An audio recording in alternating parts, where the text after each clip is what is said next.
বাংলার মাটিতে পা রাখলেন পবিত্র কাবা শরীফের সাবেক ইমাম শায়েখ ডক্টর হাসান বুখারী। তার উপস্থিতিতে যেন বাংলার আকাশ বাতাস ভরে উঠল রহমতের সুবাসে। তাকে এক নজর দেখতে জমায়েত হওয়া লক্ষাধিক মানুষের মনে একটাই অনুভূতি, আকাশ থেকে যেন নেমে এসেছে রহমতের ধারা।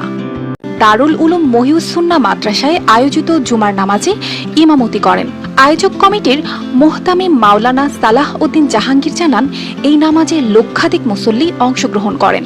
উম্মার খুতবায় শায়েখ বুখারী মুসলিম উম্মার শান্তি কামনা করেন। তার বাণীতে ফুটে ওঠে পবিত্র কোরআন ও হাদিসের আলোকে মুসলিম ঐক্যের গুরুত্ব। মুসল্লিরা তাকে শুনে মুগ্ধ হন। নামাজ শেষে মুসল্লিরা আল্লাহর দরবারে শুকরিয়া আদায় করেন এই অভূতপূর্ব অভিজ্ঞতার জন্য। সেই মজলিসের যেন কেন্দ্রবিন্দু হয়ে ওঠেন তিনি। মহাসম্মেলনের আরেকটি বিশেষ আকর্ষণ ছিল ইরান থেকে আগতকারীর সুললিত কণ্ঠে তেলাওয়াত। এছাড়া ইসলামী সঙ্গীত পরিবেশন করেন কলরব শিল্পী গোষ্ঠী। সম্মেলনের আয়োজকরা জানান, এটি এই মাদ্রাসার 10ম বারের মতো আয়োজন, যা প্রতি বছরই হাজারো মানুষকে একত্রিত করে।